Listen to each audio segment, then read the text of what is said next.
ನಿಮಗೆ ಮೈಕ್ ಕೊಟ್ಟಾಗ ನೀವು ಮಾತಾಡಿ. ನಾನು ಹೇಳೋದು ಪ್ರತಿಯೊಬ್ರು ಸ್ವಾಗತ ಮಾಡುವಾಗ ಈ ಹಿಂದೂ ಮುಖಂಡರಿಗೆ ಮತ್ತೆ ಬಿಜೆಪಿ ಅವ್ರಿಗೆ ಮಾತ್ರ ಯಾಕೆ ಮುಳ್ಚುಸ್ತಾ ಇದೆ?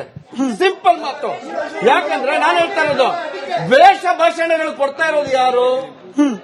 ಹಿಂದೂ ಮುಖಂಡರು ಅಂತ ಓಡಾಡ್ತಾ ಇರೋರು. ನಾನು ಹೇಳ್ತೀನಿ, ಹಿಂದೂ ಅಂದ್ರೆ ಅರ್ಥನೇ ಗೊತ್ತಿಲ್ಲ ಅಂತವ್ರು ಹಿಂದೂ ಮುಖಂಡರು. ಇವತ್ತು ನಿಮಗೆ ಗೊತ್ತಾ, ಹಿಂದೂ ಮುಖಂಡರ ಹೆಸರಲ್ಲಿ ದಬ್ಬಾಳಿಕೆಗಳನ್ನ ಮಾಡ್ತಾ ಇದ್ದಾರೆ. ಹಿಂದೂ ಮುಖಂಡರ ಹೆಸರಲ್ಲಿ ಹಣ ಮಾಡ್ತಾ ಇದ್ದಾರೆ. ಏನಂತ?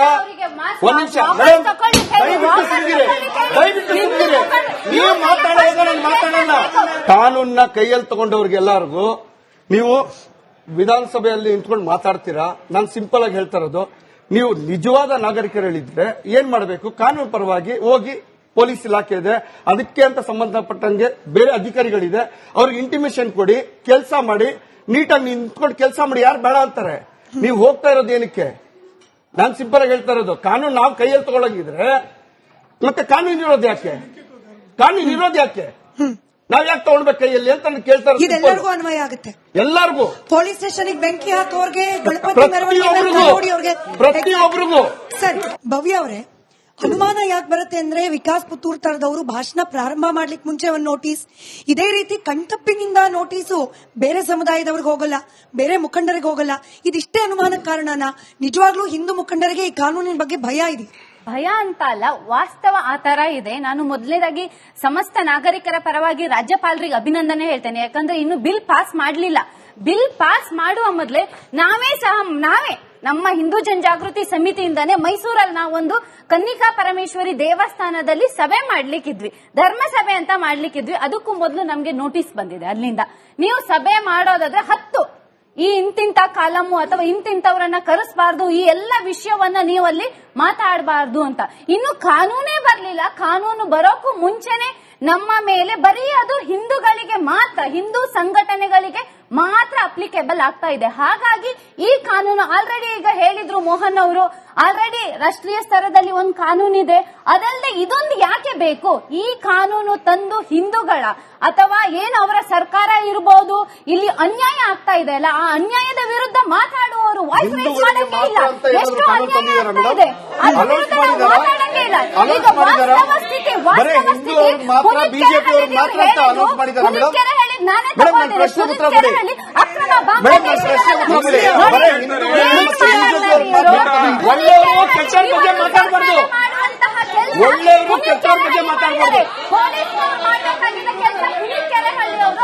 ಬಾಂಗ್ಲಾದೇಶಿಗರನ್ನು ಹಿಡಿಕೊಟ್ರು, ಅವರನ್ನು ಇವತ್ತು ಜೈಲಿಗೆ ಕಟ್ಟಿದ್ದಾರೆ.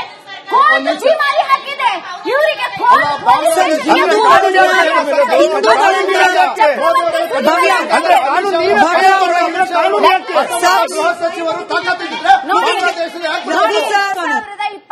ಕ್ಕೆ ಜಸ್ಟ್ ಅವರು ಟ್ವೀಟ್ ಮಾಡಿದ್ರು. ಈ ಟ್ವೀಟ್ ಈ ಫೇಸ್ಬುಕ್ ಇಂದ ಬರೀ ಹಿಂದೂಗಳಿಗೆ ಮಾತ್ರ, ಹಿಂದೂ ಸಂಘಟನೆ ಲೀಡರ್ಗೆ ಮಾತ್ರ ಏನು ಅಪ್ಲಿಕೇಬಲ್ ಆಗತ್ತೆ ಅನ್ಲಿಕ್ಕೆ ಒಂದು ಟ್ವೀಟ್ ಮಾಡಿದ್ರು. ಅವ್ರು ಜಸ್ಟ್ ಇದೇ ಮಾಡಿದ್ರು. ಏನಂತ ಹೇಳಿದ್ರೆ, ಪರೀಕ್ಷೆ ಬೇರೆ ಎಲ್ಲಾ ದಿವಸ ಬೆಳಿಗ್ಗೆ ಇರತ್ತೆ, ಇವು ಶುಕ್ರವಾರ ಮಾತ್ರ ಯಾಕೆ ಸಂಜೆ ಅಂತ ಜಸ್ಟ್ ಪ್ರಶ್ನೆ ಮಾಡಿದ್ದಕ್ಕೆ ಅವ್ರ ಮೇಲೆ ಕೇಸ್ ಹಾಕಿದ್ದಾರೆ. ಯಾವ ತರ ಇದು?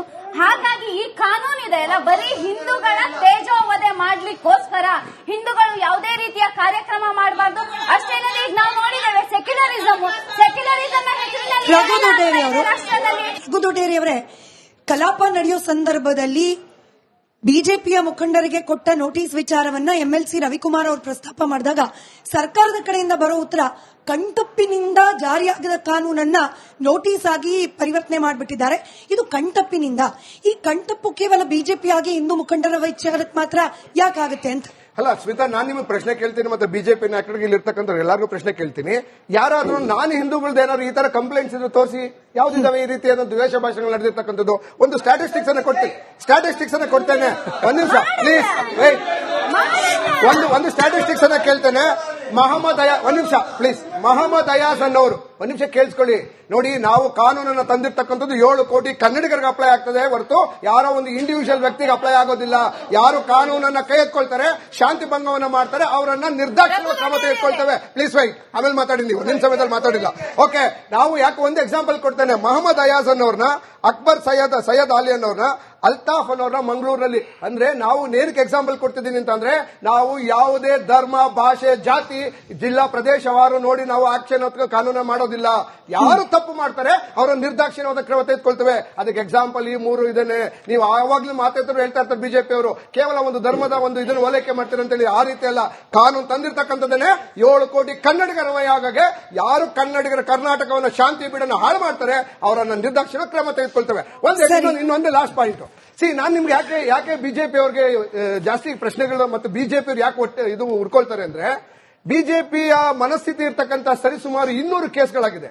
ಆ 200 ಕೇಸು ಮೆಜಾರಿಟಿ ದ್ವೇಷ ಭಾಷೆ ಬರೀ ಬಿಜೆಪಿ ನಾಯಕರುಗಳದೇ ಆಗಿದೆ. ಯಾಕೆ ಹಾಕ್ತವ್ರು ಯಾರು? ಅವ್ರು ಪೊಲೀಸ್ನವರು, ನಾನಲ್ಲ. ಪೊಲೀಸ್ನವರು ಕಾನೂನು ಬಂದ ಮೇಲೆ ಕಾನೂನನ್ನು ಕಾಪಾಡ್ತಕ್ಕಂಥ ಜವಾಬ್ದಾರಿ ಪೊಲೀಸ್ನವ್ರದಿದೆ. ಪೊಲೀಸ್ನವರು ಯಾರು ನನ್ನ ಮಾತು ಕೇಳಾಕೋದಿಲ್ಲ. ಯಾರು ಈ ರಾಜ್ಯದ ಶಾಂತಿ ಭಂಗವನ್ನು ಮಾಡ್ತಾರೆ, ಜನರಿಗೆ ನೆಮ್ಮದಿಯನ್ನು ಹಾಳು ಮಾಡ್ತಾರೆ, ಅವ್ರಿಗೆ ನಿರ್ದಾಕ್ಷಿಣ್ಯ ಕ್ರಮ ತೆಗೆದುಕೊಳ್ತವೆ. ಅದೇ ಕಾರಣದಲ್ಲಿ ಯಾಕೆ 200 ಅಂತಂದ್ರೆ, ಅವರ ಮೂಲ ಉದ್ದೇಶ ಯಾವಾಗ ಬಿಜೆಪಿ ವಿರೋಧ ಪಕ್ಷದಲ್ಲಿ ಇರ್ತದೆ, ಅವರು ಇಲ್ಲಿವರೆಗೂ ಕರ್ನಾಟಕದಲ್ಲಿ ಒಂದ್ಸರಿನ ಗೆದ್ದಿಲ್ಲ ಮೆಜಾರಿಟಿನಲ್ಲಿ. ಅವರು ಮತ್ತೆ ಪದೇ ಅದೇ ರೀತಿಯಾದಂತಹ ಒಂದು ಪ್ರಾಪಗಂಡವನ್ನ ಮಾಡಿ, ಹೇಗಾದ್ರೂ ಮಾಡಿ ಡಿವಿಸಿವ್ ಪಾಲಿಟಿಕ್ಸ್ ಮಾಡಿ ಬರಬೇಕು ಅಂತ ಒಂದು ಪ್ರಯತ್ನ ಮಾಡ್ತಾ ಇದ್ದಾರೆ. ಅದು ಕರ್ನಾಟಕ ಜನತೆ ಪ್ರಬುದ್ಧರಿದ್ದಾರೆ, ಅವರನ್ನು ಮತ್ತೊಮ್ಮೆ ಇಡೀ ರಾಜ್ಯದ ಕರ್ನಾಟಕದಲ್ಲಿ ಮತ್ತೊಮ್ಮೆ ಗೆಲ್ಲಬೇಕು. ಮೋಹನ್ ವಿಶ್ವ ಅವರೇ, ಮತಗಳ ಕ್ರೋಢೀಕರಣ ಒಂದೇ ನಿಮ್ಮ ಉದ್ದೇಶ. ಹಿಂದೂ ವೋಟ್ ಕನ್ಸಾಲಿಡೇಷನ್ಗೋಸ್ಕರನೇ ಈ ವಿಚಾರಕ್ಕೂ ಕೂಡ, ಅಂದ್ರೆ ದ್ವೇಷ ಭಾಷಣ ವಿಚಾರಕ್ಕೂ ಕೂಡ ಅಬ್ಜೆಕ್ಷನ್ ಆರೋಪ ಅಲ್ಲ. ಏನ್ ಹೇಳ್ತಾರೆ ಅಂತ ಹೇಳಿದ್ರೆ, ಈಗ ನನಗೆ ಅರ್ಥ ಆಗ್ತಾ ಇಲ್ಲ. ಇನ್ನು ಅದು ಕಾನೂನು ಆಗೇ ಇಲ್ಲ. 20 ಸಲ ಹೇಳ್ಬಿಟ್ರು ಕಾನೂನಲ್ಲಿ ಅರೆಸ್ಟ್ ಮಾಡ್ತೀವಿ ಅಂತ ಹೇಳ್ಬಿಟ್ಟು. ಸೊ ಇದು ಅವರ ಪ್ರೌಢಿಮೆ ತೋರಿಸುತ್ತೆ. ನೀವೇ ಹೇಳ್ದಂಗೆ ಗೃಹ ಸಚಿವರೇ ಹೇಳಿದ್ದಾರೆ. ತಿರ್ಗಾ ಪುನೀತ್ ಕೆರಳಿ ವಿಚಾರದಲ್ಲಿ ನಾನು ಪ್ರಸ್ತಾಪ ಮಾಡ್ಬೇಕಂದ್ರೆ ನನ್ನನ್ನ ನಿಮ್ಮನ್ನೆಲ್ಲಿ ಕೂತಿರನ್ನ ಬಿಟ್ಬಿಡಿ ರೇ. ಜಡ್ಜ್ ಏನ್ ಹೇಳಿದ್ರು ಬೇಲ್ ಕೊಡ್ಬೇಕಾರೆ ನಿಮಗೆ 3 ಕಾಸಿನ ಯೋಗ್ಯತೆ ಇಲ್ಲ. ನಿಮ್ ಸರ್ಕಾರಕ್ಕೆ ಬಾಂಗ್ಲಾದೇಶಗಳನ್ನ ಓಡಿಸೋದಕ್ಕೆ ನಾಚಿಕೆ ಮಾನ ಮರ್ಯಾದೆ ಇಲ್ಲ ನಿಮ್ಗೆ. ಅವನ ಕೆಲಸ ಮಾಡ್ತಾ ಇದ್ದಾನೆ, ಅವನ ಹತ್ರ ಹೋಗಿ ಅಂತ ಹೇಳಿದ್ರು.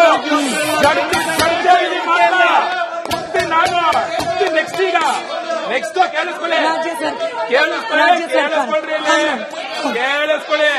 ಏನ್ ಹೇಳಿದ್ರು, ಎಲ್ಲಾರ್ಗೂ ಅಪ್ಲೈ ಆಗುತ್ತೆ ಈ ಕಾನೂನು, ಎಲ್ಲಾರ್ಗೂ ಅಪ್ಲೈ ಆಗುತ್ತೆ ಈ ಕಾನೂನು, ಎಲ್ಲಾರ್ಗೂ ಅಪ್ಲೈ ಆಗ್ಬಿಡುತ್ತೆ, ಎಲ್ಲಾರ್ಗೂ ಆಗ್ಬಿಡುತ್ತೆ, ಯಾರನ್ನು ಬಿಡಲ್ಲ ಅಂತಂದ್ರು. ಶ್ರೀರಾಮಚಂದ್ರನ ಕುಡ್ಕ ಅಂತ ಒಬ್ಬ ಅವಿವೇಕಿನ ಪಕ್ಕದಲ್ಲಿ ಕೂತ್ಕೊಂಡು ಹೆಗಲ್ ಮೇಲೆ ಕೈ ಹಾಕೊಂಡು ಸನ್ಮಾನ ಮಾಡ್ತಾರೆ ಮುಖ್ಯಮಂತ್ರಿ ಸಿದ್ದರಾಮಯ್ಯ. ಅವ್ರಿಗೆ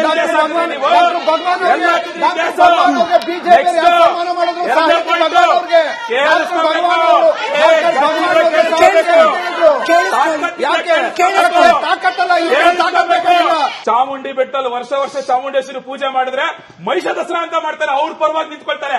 ಅಲ್ಲಿ ನಿಮ್ದಾಗ ಜಗಳ ಧರ್ಮಗಳ ಮಧ್ಯೆ ಅದು ನಿಮ್ಗೇನು ಕೆಲಸ ಅಲ್ವಾ?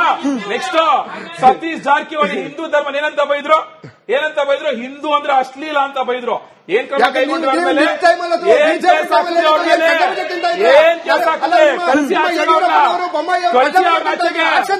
ನೆಕ್ಸ್ಟ್ ಏನೋ ಸ್ಮಿತಾ ಇದು ವ್ಯಾಲಿಡ್ ಪಾಯಿಂಟ್ ಕೇಳಲೇಬೇಕು. ಎಲ್ಲಾ ಧರ್ಮದವ್ರ ಮೇಲೂ ಕೇಸ್ ಹಾಕ್ತಾರಂತೆ, ಮಾಡ್ತಾರಂತೆ. ಇದೇ ತನ್ನೀರ್ ಸೇಠ್ ಅವ್ರ ಮೇಲೆ ಅಟ್ಯಾಕ್ ಆಗುತ್ತೆ SDPI PFI ಕಡೆಯಿಂದ.